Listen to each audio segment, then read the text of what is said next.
Hello everyone, मेरा नाम है पुलकित जैन और मैं कुछ वीडियोस बनाता रहता हूँ जो मेरे को समझ में आता है। डिपेंड्स, आप उसे देखना चाहो नहीं देखना चाहो वो आपकी मर्ज़ी है। तो आज ये मैं वीडियो बनाने वाला हूँ जीएसटी के ऊपर। बहुत बड़ा अनऑर्गेनाइज सेक्टर है इंडिया के अंदर, और होता क्या है, सिर्फ इसी अनऑर्गेनाइज सेक्टर की वजह से इंडिया बढ़ नहीं पा रहा है। अभी क्या है कि यार जीएसटी का जो पैटर्न है ना, वो बहुत से लोगों को समझ ही नहीं आता। यार आपने 100 रुपये की कोई आइटम खरीदी, ठीक है, अब आपने 200 रुपये की वो बेची, तो जो 100 रुपये आपने कमाए वो पूरी 100 रुपये आपकी कमाई नहीं है। उस 100 रुपये में से कुछ पोर्शन टैक्स का है जिसे हम जीएसटी कहते हैं, और जो कि आपने आगे जनता से लिया है। भाई जिसे आप सामान बेच रहे हो उससे जो आपने पैसे लिए उसमें इंक्लूडिंग जीएसटी ऑलरेडी होता है। और कुछ लोग कहते हैं कि नहीं जी, आपको बिल चाहिए तो हम अलग से जीएसटी लेंगे। ये क्या मजाक है ये। यार आप पहले पे करके ला रहे हो जीएसटी, आगे आप प्रॉफिट में जीएसटी ऐड करके उसे बेच रहे हो, तो आपको अलग से जीएसटी चार्ज करने की ज़रूरत ही क्या है।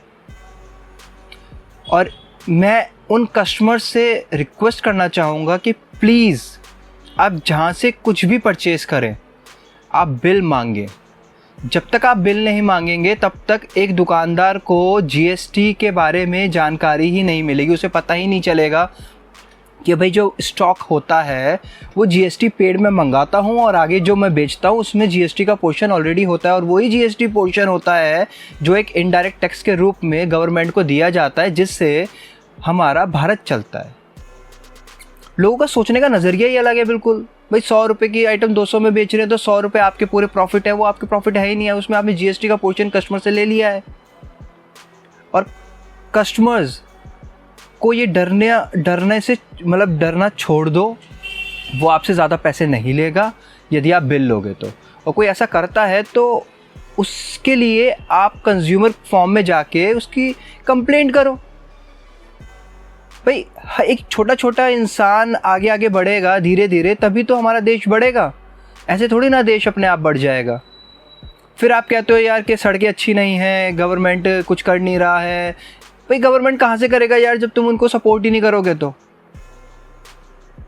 ज़रूरी नहीं है कि यार आप हाथ से लिख के बिल दो। आजकल सब इतना कंप्यूटराइज्ड हो गया है।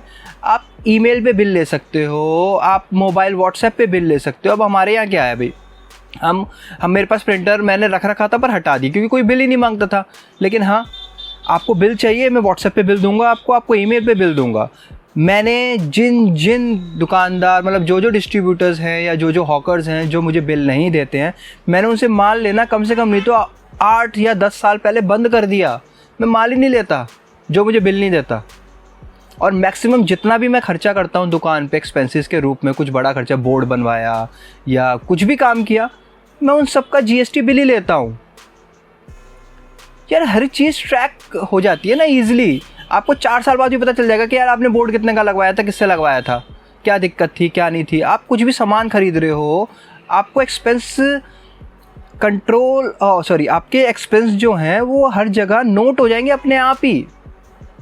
और आप यूज़ कीजिए डेबिट कार्ड, यूपीआई, पेटीएम, मैंने पहले भी एक वीडियो में बनाया है। बहुत ईजी हो जाता है सारी ट्रांजैक्शन। आप सारी ट्रांजैक्शंस को ट्रैक कर सकते हो, तब कंट्रोल कर सकते हो।